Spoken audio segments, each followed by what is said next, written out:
Lagos is the fire that never stops burning, the gift that keeps on giving, and the center where your ears never ceases to pick up stories on a single day. My name is Uncle Don, and you are listening to This Thing in the Mud. Today's podcast is a dive into the different stories that has happened this week in my life, and I'm going to tell it with every fiber in me. Yesterday, I drove down to a gas station and ended up in a queue. Of course, some part of Lagos and some states are experiencing forced scarcity. Some people say it is because some idiot made a mistake in importing the wrong fuel, and that's why some people are suffering in the country and nobody has been held accountable for this nonsense. While I've heard so many different stories, and even some people said it's because of the war in Russia, regardless, Nigerians will always have to talk about things. You see, while at the petrol station when it was my turn to fill up my tank, the attendant openly stated that he was selling petrol for 195 naira per litre, rather than the 165 that was being listed on the dashboard of the petrol station. When I asked him why he was selling above market price, he looked at me and said that his supervisor had told him to do so. Now, while I was talking to him, two more individuals stood on the side of the station, demanding to know why their petrol wasn't as cheap as it used to be. They requested the attendant to refill the containers for the price that they had paid for the petrol. They told the attendant that it had been sold to them for 165 the previous day. The attendant unapologetically told them that there was nothing they could do about it, and he was not selling it back to them at the said price. Well, to cut the long story short, this ended up in a fight, and the whole place was a disaster. In the middle of it all, the attendant did the unthinkable. I have never seen such a thing in my life before. He took out the petrol pump nozzle and spread one of the guys with petrol from head to toe, as if he was pouring water on a chicken. Everyone in the petrol station ran away. Some reversing their car because subconsciously you just knew what could possibly happen. A little fire lighter out and the whole place will be in flame. This is Lagos.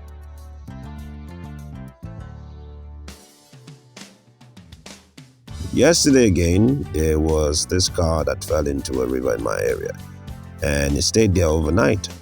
Eyewitnesses said that there were 4 passengers inside the vehicle, which obviously meant that they were dead by now. People said it was due to the rain, but nobody knew how the car fell into the river in the first place. There was no traces of it crashing because the road was not bad, and nothing accident-like could be seen at the scene. The only thing that this incident succeeded in doing was building up a massive traffic, which lasted for hours. My goodness, you should have seen the line. I mean, if you had a drone and videoed the whole thing from above, it would look like an Israeli exodus from Lagos. Lagos. My goodness. A few days back, I heard about a bus driver who set himself ablaze in the presence of some police officers. Now, without being told the bone of contention, one would tell what it was about that caused this whole mess. Bus drivers and police matters in Lagos are always traced down to money, and this does not even need an explanation. A couple of days back again, a young lady was kidnapped in a bus and killed while some of her body parts were being harvested. The entire state was enraged. People demanded for justice. Some people even said that they were going to burn down buses, government buses. And so the government had to come out and, give a speech, and 2 people were being arrested. Again, it goes back to the topic that we did the other day on the podcast. And it is crazy to see all of these things happening in Lagos. And sometimes you just wonder what are the worst experiences that people are going through across Lagos on a daily basis. Recently, the heat has been the order of the day. But while it stood day and night, mixed with pure human disasters such as fuel scarcity and the lack of power supply, The rain surprised us some days back too, making the weather look like a beauty queen. I mean, I totally enjoyed it. I went to bed and I slept like a baby the other day, and I could just feel the whole, sound of the rain coming down from above. When you look forward to something like this and it comes, it is something that you cannot even explain. It feels good. And it just drove away the heat and made you have peace and comfort. But as you know, these things are not new to us. We thrive in tremendous weather, be it good, be it bad government, bad people, anything at all. And that's why I felt I called it suffering and smarted. Sometimes I ask myself, should it be like this? Should we continue to go through this mess? Should we continue to, look at suffering in the eye and march into it as if we're marching into the river and drowning ourselves? But there's a question that begs to be answered, and I hope that someone gets to answer it. What probably worries me the most about Lagos is the infusion of human beings and the way it struggles to breathe. I mean, there are less of open parks and gardens and places where you could just say, okay, I'm going to go for a walk. You don't have that in Lagos that much.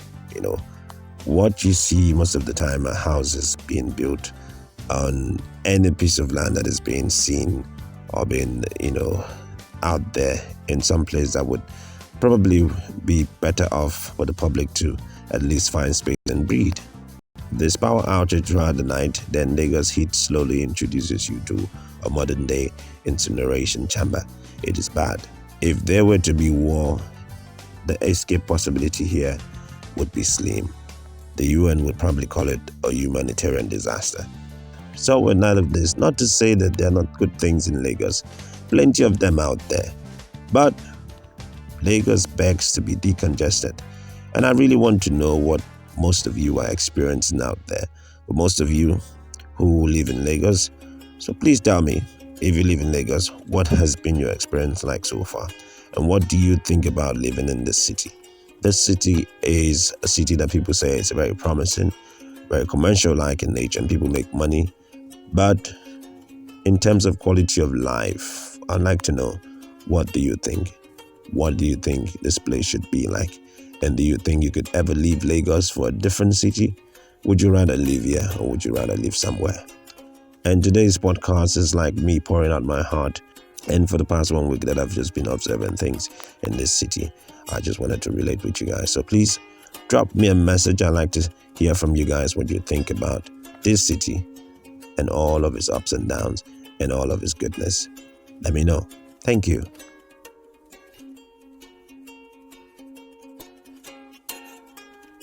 It's been an amazing time with you. I can't wait to see you guys next week.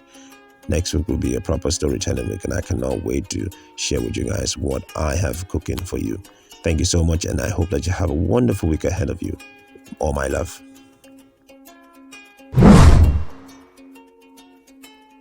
If you enjoyed this podcast, please don't forget to drop us a comment and like and subscribe to our YouTube channel.